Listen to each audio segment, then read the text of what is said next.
If I can achieve one thing in my time in politics, I want to change people's perspective of what politics really is, because it's not me in this chamber delivering Shakespearean soliloquies. It's about power. It is not enough to be right if we are left clinging to our mountains of evidence when the last tree is cut down. It's not enough just to be right and to know that you've got the most evidence-based policies. I love evidence. I've spent 7 years trying to change people's minds on the basis of evidence alone. And what my experience particularly acutely in Auckland Central and that historic win in 2020 and then massively increasing our margin in 2023 has taught me is the importance of actual human relationships at a grassroots level, of turning up and building those relationships and building trust, even and including especially when it is hard and difficult. And I think that's where you gain respect. So I think that one of the other really tangible and material things that we've done this year is done that mahi, organising on the ground. And I have never felt the sentiment out there in our communities that I do right now in my entire lifetime, but definitely in the time that I've been in politics, where people are connecting the dots on these issues of the assault on Te Tiriti o Waitangi, on the economic inequality that we have at the moment, on homelessness, on the cuts to frontline health staff. All of those things are the result of an economic system which is unsustainable and insatiable. But we don't live in a game of Monopoly. Those rules can and should change when they don't work for the majority of us. We've done it before and we can do it again. You know, we saw a few weeks ago the success of Te Pāti Māori's hikoi, that it was sort of organised and led down the country. Do you look at something like that and think, look, that is a way to try and influence political pressure, things like protests and things like that? Is it something that you consider or think about how you can try and influence the political process, although you're in opposition? I have a very strong theory of change on this, and excuse me for maybe getting a little bit kind of academic on it, but I think that there's broadly two spheres of change. There is the structural stuff, which is the legislation, regulation, funding, taxation, incentives, subsidies, all the procurement processes, contracts, all of the things that we tend to think of as the system that we're rallying against. But what I don't think is inspected anywhere near enough is culture. And culture here I'm not talking about as synonymous with someone's geographical or ethnic background or their religious practice. I'm talking about it from a design. Culture, as defined under design thinking, is about a shared set of values. When you understand culture as a shared set of values, you can come to understand how we build a society of people from incredibly diverse backgrounds who all come together because we're prioritising certain values, certain cultural norms, whether those things are implicit, i.e. not spoken about, or explicit, i.e. we're intentionally having a yarn about what the hell we're doing and forming the society and what kind of outcomes we want. And different touch points for how you can kind of raise the explicit nature, the kind of intentional conversations about the culture that we want are, of course, through things like education. Notably, it takes a really long time, but think about how if we manage to retain Aotearoa histories in schools, we'll be having markedly different conversations about co-governance in the not-too-distant future. It's things like media, including social media. It's why I have real concern about the diminishing media landscape and the number of journalists and the kind of ecosystem shrinking in this country. But also community building, which is not just petition and protest, but people doing things on their street corners in the forms of walking school buses where parents, look out for each other and each other's kids, things like marakai or food gardens, things like people engaging with kind of volunteering and community building.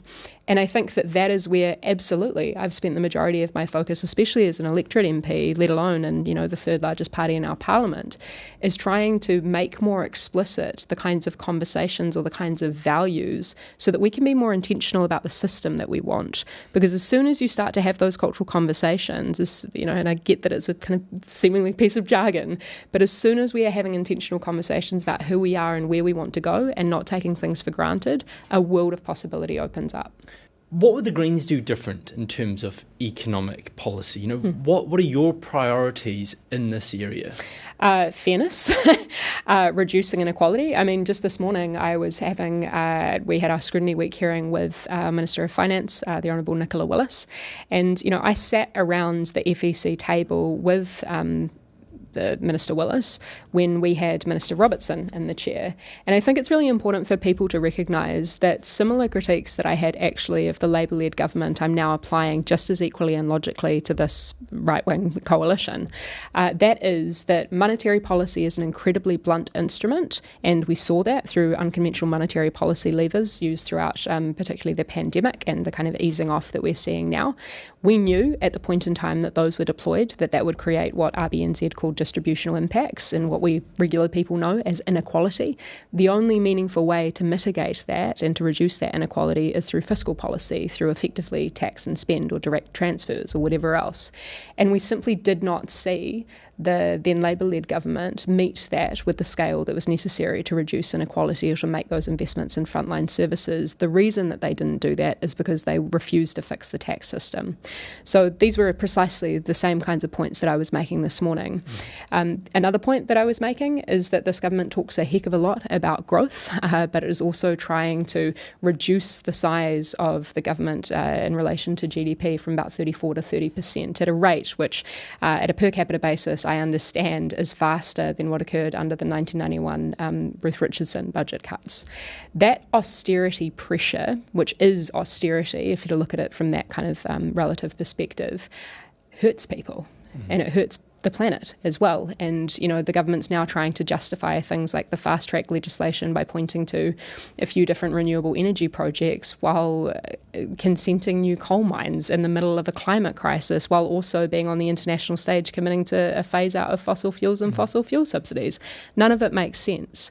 So to your core question of what it is that we would do differently, we laid out in our 2023 election plan that we would institute a wealth tax, we would fix our housing crisis, we would introduce dental into our healthcare system, and we would also live in line with and supportive of nature as opposed to against it. What else are some of the priorities as we look into the new year? Well, I think that the government's kind of agenda has demonstrated really clearly what the people care about. So people want Se Te Tiriti o Waitangi honoured. We saw the largest ever hikoi, the largest ever mobilisation and march on our parliament in response to some of the attacks that this government has put there. So I think constitutional transformation is very much wedded to me to economic transformation, and that kind of harks back to that earlier response that I gave around how I think people are starting to connect the dots on how these things are interconnected.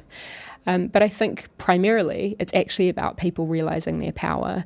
So I said in my maiden speech back at the end of 2017 or start of 2018, if I can achieve one thing in my time in politics, I want to change people's perspective of what politics really is, because it's not me in this chamber delivering Shakespearean soliloquies.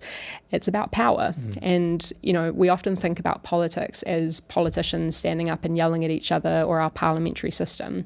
But at the end of the day, politics is everything. It is just about power, it is about resources, and it's about who gets to make decisions that saturate and shape our daily lives. And our democracy does not work properly. It does not work for the majority of people when they disengage from it. And I think that's part of the perversity that we're seeing with some of the things that this government is doing. They're very comfortable with people switching off. Look, finally, are you expecting Marama Davidson to return at the beginning of next year to join you as the co-leader? Because I understand most of the year you've sort of been the lone leader. I have missed Marama a lot, but I have to be completely straight up that she's always been at the end of a phone. And I'm also one of the first people to remind her that she needs to not be working and properly taking the time to heal. Cancer's rough, man. And we think, and I mean, hopefully all New Zealanders would agree that she needs to take the time that is necessary to recover. So looking forward to her return when she's healthy and ready to do so. To support our award-winning independent journalism, subscribe to nbr.co.nz.